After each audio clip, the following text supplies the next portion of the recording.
Assalamualaikum warahmatullahi wabarakatuh. Kembali lagi di channel Karim Alarum Safriani. Kali ini kita akan membahas mengenai pengayaan soal-soal materi dasar akuntansi dengan materi siklus akuntansi perusahaan jasa dan perusahaan dagang. Nah, pada kali ini soal-soal yang diberikan adalah dua soal, di mana soal pertama adalah mengenai siklus akuntansi perusahaan jasa, dan soal kedua adalah siklus akuntansi pada perusahaan dagang. Kalau begitu, langsung saja kita ke pembahasannya. Nah, untuk soal pertama, di sini disajikan bahwa PT Moriga Perkasa adalah sebuah perusahaan jasa perawatan dan perbaikan peralatan elektronik yang berlokasi di Malang. Pelanggan perusahaan terdiri dari pengelola gedung perkantoran di Surabaya. Pada akhir bulan April 2012, akuntan perusahaan ini menyajikan daftar atau neraca saldo sebagai berikut. Nah, jadi dari neraca saldo ini bisa dilihat data yang disajikan. Kemudian, dikatakan bahwa ada keterangan lain yang diberikan akuntan perusahaan tersebut, yaitu yang pertama adalah adanya beban sewa kantor untuk bulan April 2012 sebesar 4 juta rupiah. Kemudian perlengkapan yang tersisa pada akhir bulan April adalah 8.500.000 rupiah. Kemudian beban penyusutan peralatan untuk bulan April 2012 sebesar 2.500.000 rupiah. Kemudian beban penyusutan kendaraan untuk bulan April sebesar 4.500.000 rupiah. Kemudian komisi wiraniaga sebesar 2 juta rupiah belum dibayar. Berdasarkan data tersebut, kita diminta untuk membuat neraca lajur PT Moriga Perkasa periode 30 April 2012. Kemudian, kita diminta membuat laporan keuangan PT Moriga Perkasa periode 30 April 2012. Dan yang ketiga, kita diminta untuk membuat jurnal penutup untuk periode tersebut. Baik, kita akan membahas jawaban dari pertanyaan nomor 1. Untuk pertanyaan nomor 1, diminta untuk membuat neraca lajur PT Moriga Perkasa. Namun, kita harus membuat terlebih dahulu jurnal dari keterangan yang dicatatkan pada soal sebelumnya, karena transaksi tersebut belum dilakukan pencatatan oleh akuntan, sehingga harus dibuatkan dulu pencatatan dan jurnalnya. Yang pertama, untuk keterangan beban sewa kantor untuk bulan untuk bulan April 2012 itu sebesar 4 juta rupiah. Sehingga untuk beban sewa gedung atau sewa gedung kantor itu berada di sisi debit sebesar 4 juta rupiah. Kemudian, untuk sisi kreditnya itu diletakkan sewa gedung dibayar di muka sebesar 4 juta rupiah. Setelah itu keterangan kedua, bahwa adanya perlengkapan yang tersisa pada akhir bulan April 2012 sebesar 8.500.000 rupiah.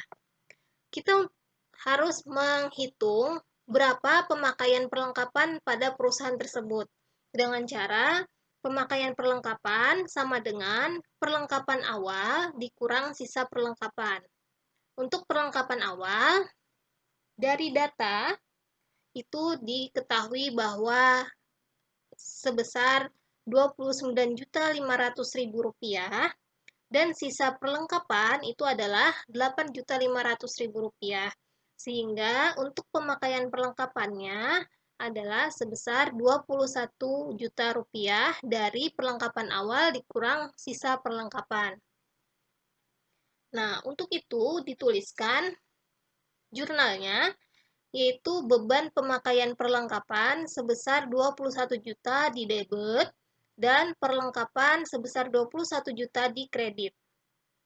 Kemudian, data ketiga menunjukkan bahwa adanya beban penyusutan peralatan untuk bulan April 2012 sebesar Rp2.500.000, di mana dituliskan untuk jurnalnya adalah beban penyusutan peralatan sebesar Rp2.500.000 di debit dan akumulasi penyusutan peralatan Rp2.500.000 di kredit.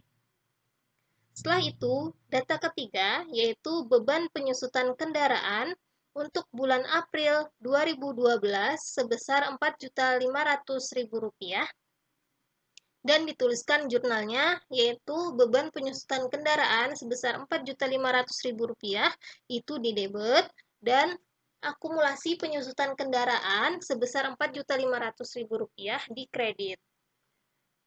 Kemudian data kelima yaitu adanya komisi wiraniaga sebesar Rp2 juta belum dibayar dan dituliskan untuk jurnalnya yaitu beban gaji sebesar Rp2 juta di debit dan utang gaji karena itu belum dikeluarkan oleh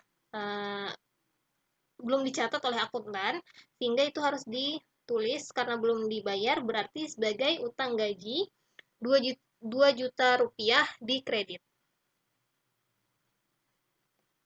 Untuk pertanyaan pertama, kita diminta untuk membuat neraca lajur PT Moriga Perkasa, sehingga kita buat kolom-kolom seperti ini, di mana terdiri dari 6 kolom utama, di mana di situ terdapat keterangan, daftar saldo, penyesuaian, saldo disesuaikan, laba rugi, dan neraca. Nah, dari keterangan ini didapat dari data yang sebelumnya diberikan akuntan, di mana berupa akun kas, bank, piutang usaha, perlengkapan, sewa kantor dibayar di muka, peralatan kantor, akumulasi penyusutan peralatan kantor, kendaraan, akumulasi penyusutan kendaraan, utang usaha, utang bank, modal saham, laba ditahan, pendapatan, beban perjalanan, gaji pegawai, beban listrik, air dan telepon, beban bunga, komisi wiraniaga, dividen. Kemudian, kita tambahkan kolom untuk menginput data dari keterangan-keterangan yang belum dicatat tadi. Di mana kita tambahkan untuk keterangan beban sewa gedung, beban pemakaian perlengkapan, beban penyusutan peralatan, beban penyusutan kendaraan, utang gaji, dan kolom laba usaha. Baik, untuk daftar saldo sendiri, kita akan membagi dari data yang sudah dituliskan oleh akuntan, mana akun yang masuk di debit dan mana yang akan masuk di kredit. Nah, untuk kas, bank, piutang usaha, perlengkapan, sewa kantor dibayar di muka, peralatan kantor, kendaraan, beban perjalanan, gaji pegawai, beban listrik, air dan telepon, beban bunga, komisi wiraniaga, dividen, itu masuknya di sisi debit. Sedangkan untuk akumulasi penyusutan peralatan kantor, akumulasi penyusutan kendaraan, utang usaha, utang bank, modal saham, laba ditahan, pendapatan, itu masuknya di sisi kredit. Setelah daftar saldo ini dituliskan semua datanya, kemudian kita akan memasukkan data penyesuaian karena ada beberapa transaksi yang sebelumnya memang belum dicatat oleh akuntan dan data tersebut sudah kita buatkan jurnalnya pada yang sebelumnya ini.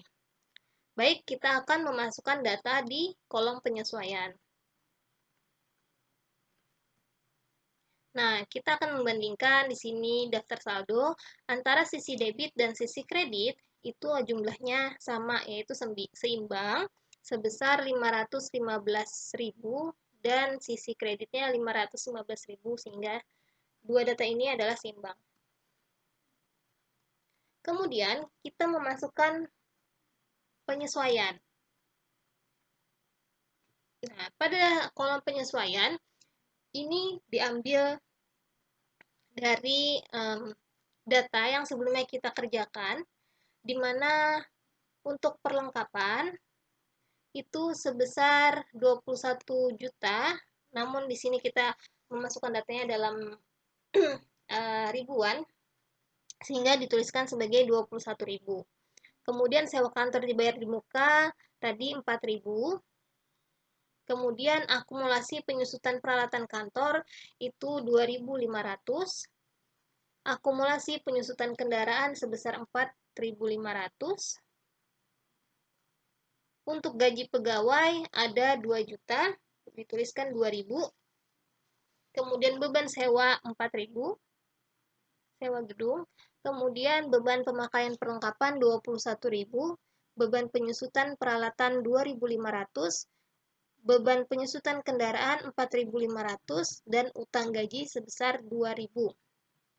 Nah, kemudian kita jumlahkan total dari sisi debit dan sisi kredit, itu hasilnya seimbang, yaitu 34 juta, sama-sama 34 juta, di mana di sini tuliskan sebagai 34.000 antara sisi debit dan sisi kredit. Setelah itu kita akan memasukkan ke dalam kolom saldo disesuaikan. Nah, untuk saldo disesuaikan ini merupakan saldo dari daftar saldo dan penyesuaian, sehingga kita tuliskan untuk saldo disesuaikan untuk kas tetap yaitu 16.800, bank 67.000, piutang usaha 44.200.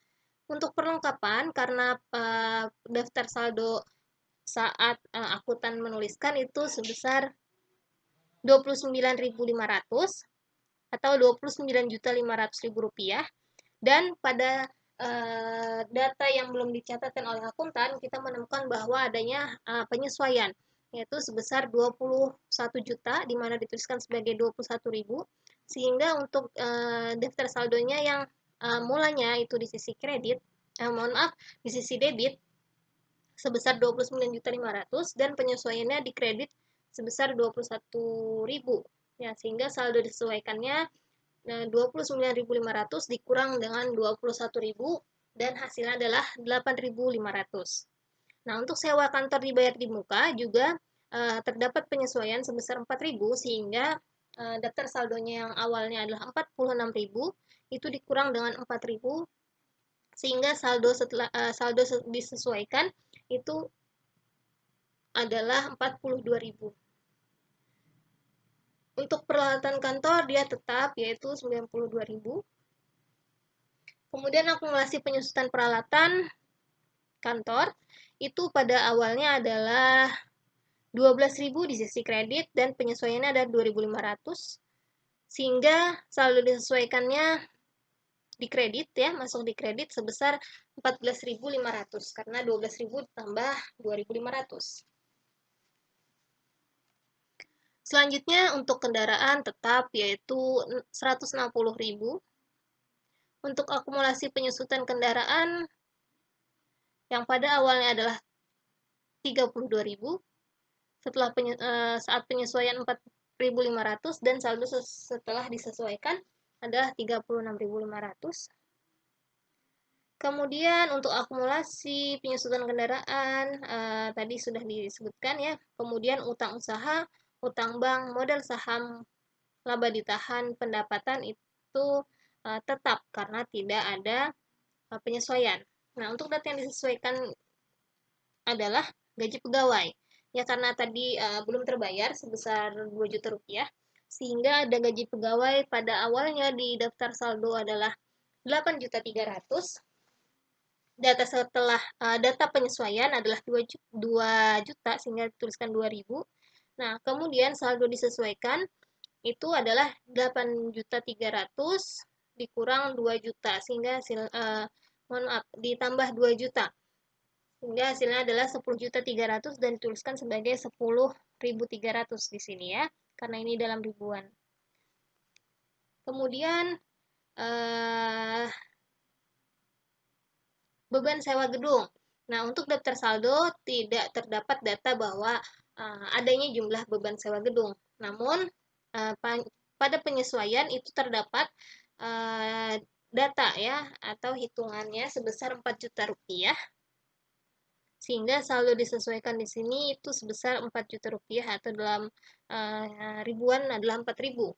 Kemudian untuk beban perlengkapan, pemakaian perlengkapan itu sebesar 21.000, dan data saldo setelah disesuaikan 21.000.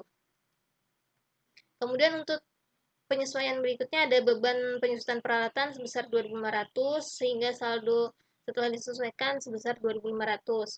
Untuk beban penyusutan kendaraan sebesar 4.500, sehingga saldo setelah disesuaikan 4.500. Dan utang gaji sebesar 2.000, dan setelah disesuaikan sebesar 2.000. Nah, kemudian dijumlahkan antara sisi debit dan sisi kredit. Ini hasilnya sama, seimbang. Artinya itu kita memasukkan datanya itu adalah benar ya, sehingga antara sisi debit dan sisi kredit besarannya sama. Kemudian setelah kita memasukkan saldo disesuaikan, maka kita akan memasukkannya ke dalam kolom laba rugi. Nah, untuk kolom laba rugi ini itu yang akan berpengaruh atau yang akan dimasukkan angkanya adalah yang berhubungan dengan laba rugi, yaitu pendapatan, kemudian beban-beban,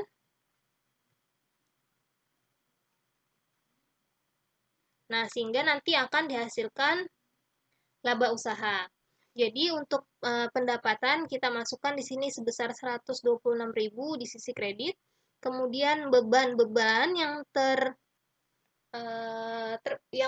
berpengaruh yaitu beban perjalanan sebesar 9.500, gaji pegawai sebesar 10.300.000, beban listrik, air, dan telepon sebesar 6.700, beban bunga sebesar 5.500.000, komisi wiraniaga sebesar 6.500.000, dan beban sewa gedung sebesar 4 juta.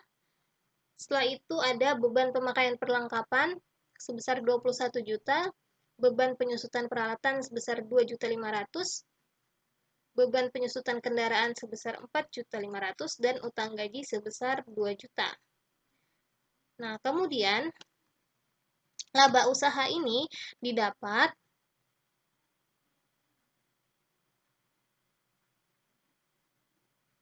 mohon maaf, utang usaha tidak masuk di ini ya, tidak masuk di beban, mohon maaf, salah membaca ya. Tapi untuk beban pemakaian perlengkapan, beban pemakaian penyusutan, beban penyusutan kendaraan tidak termasuk utang gaji ya, mohon maaf salah membaca.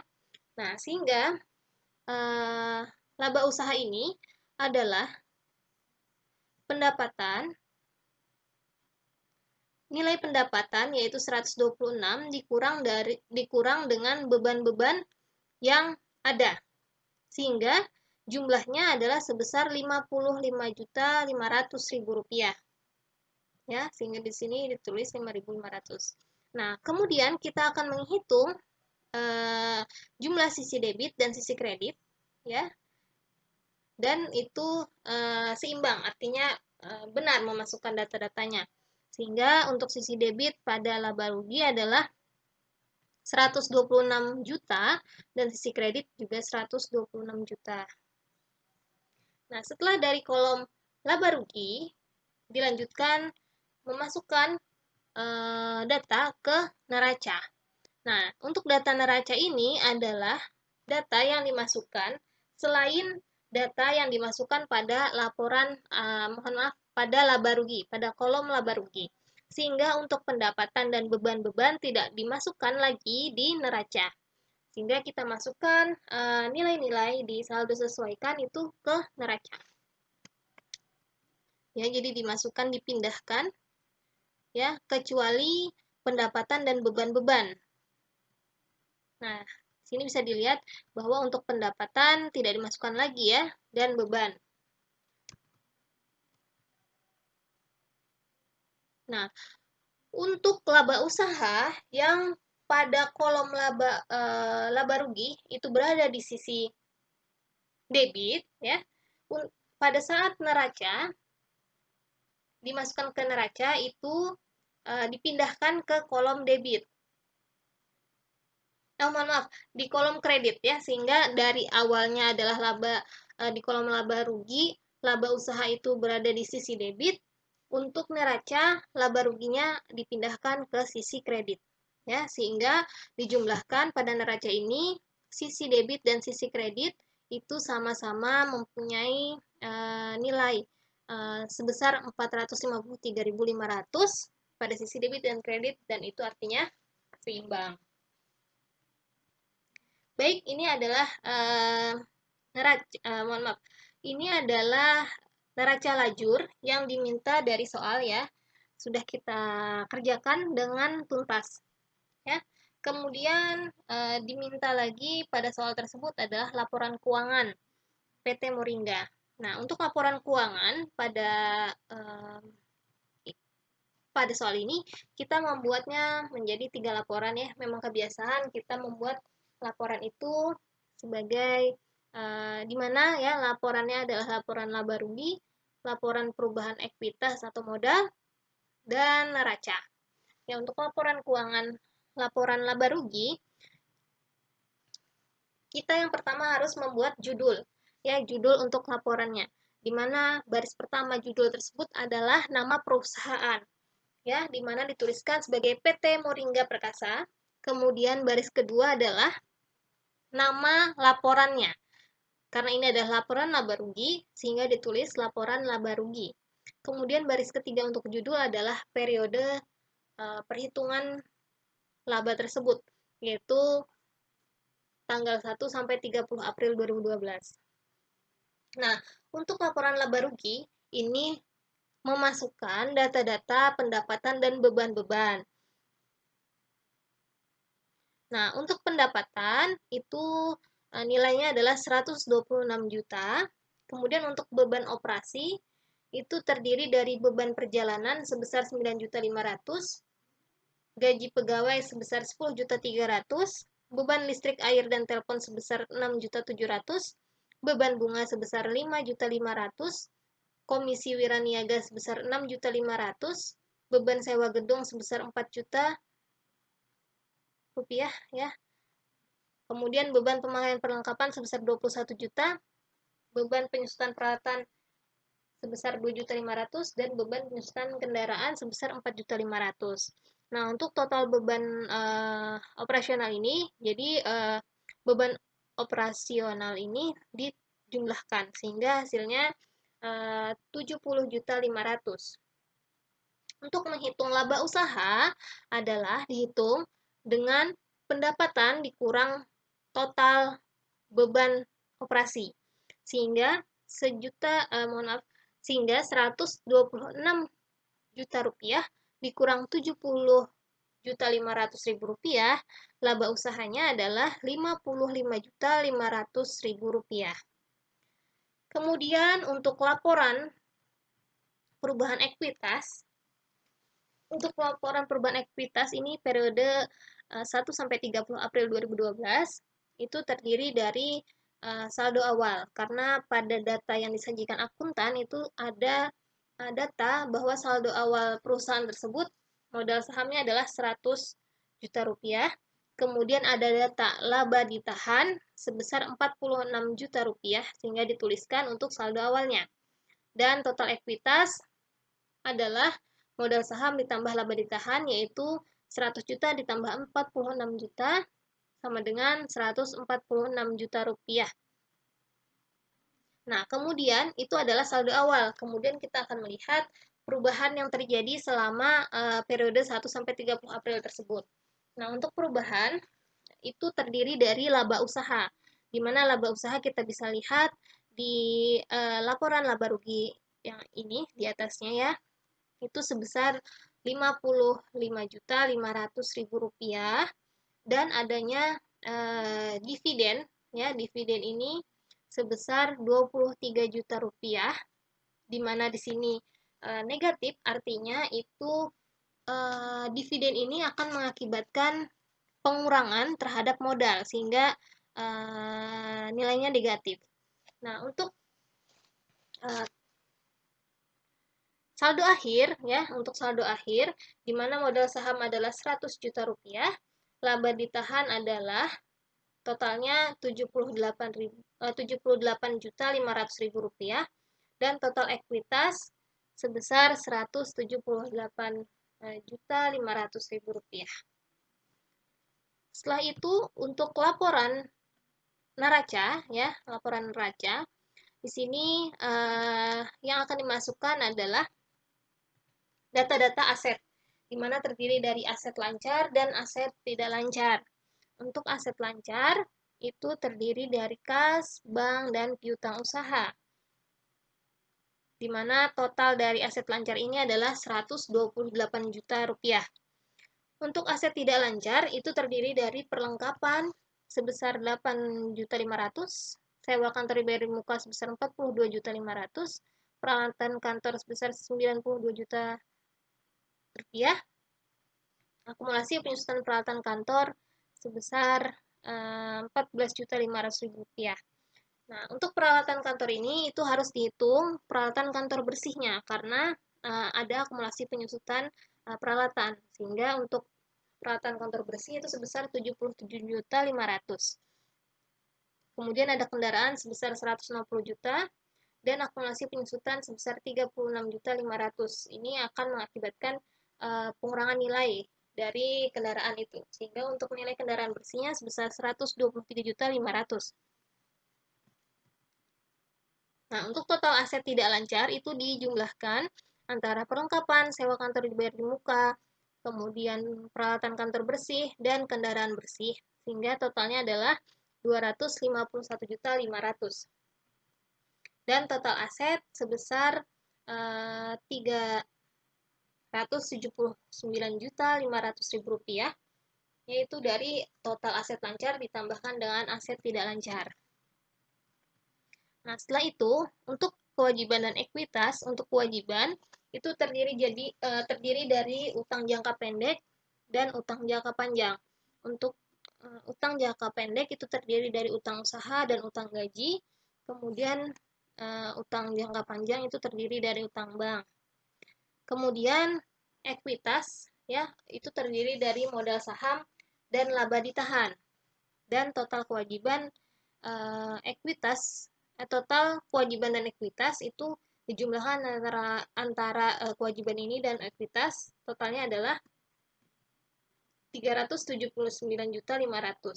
Sehingga untuk aset ya, total aset dan total kewajiban serta ekuitas itu adalah sama, yaitu 379.500.000 rupiah. Kemudian untuk perintah ketiga untuk membuat jurnal penutup untuk periode tersebut. Jadi untuk ayat jurnal itu kita harus membuat saldo 0, saldo bersaldo 0 itu ya pada akun pendapatan, kemudian akun beban, kemudian laba ditahan serta dividen. Nah, untuk melakukan penutupan jurnal tersebut, untuk akun pendapatan itu berada di debit dan ikhtisar laba ruginya di kredit, sehingga nanti total untuk pendapatannya adalah 0 ya. Jadi kita harus membuat pendapatan itu bersaldo 0. Kemudian untuk ikhtisar laba rugi, nah untuk ikhtisar laba rugi itu berada di debit dan beban-beban yang lain ada di sisi kreditnya. Sehingga nanti untuk ikhtisar laba rugi itu akan bersaldo 0. Untuk laba ditahan juga ya, untuk ikhtisar laba rugi berada di debit sebesar 78.500.000 dan laba ditahan di sisi kredit 78.500.000. Kemudian laba ditahan sebesar 23 juta rupiah dan dividen 23 juta rupiah. Ini adalah ayat jurnal penutup. Nah, kemudian setelah dilakukan ayat jurnal penutup, maka dituliskan daftar saldo setelah penutupan. Jadi ini adalah daftar saldo, di mana ini dihasilkan dari neraca ya, dari kolom neraca pada saat neraca lajur. Namun untuk pendapatan, kemudian beban-beban, ya, beban, kemudian laba ditahan serta dividen itu harus disaldokan nol sehingga tidak dibuat lagi karena sudah bersaldo nol. Nah, data daftar saldo setelah penutupan inilah yang nantinya akan digunakan untuk periode selanjutnya pada perusahaan. Jadi nanti setelah bulan Mei, nah pada saat bulan Mei, akuntan ini akan menuliskan menuliskan neraca lajur kembali jurnal dengan periode yang baru, yaitu periode bulan Mei. Dan data inilah yang akan digunakan untuk perhitungan laporan tersebut.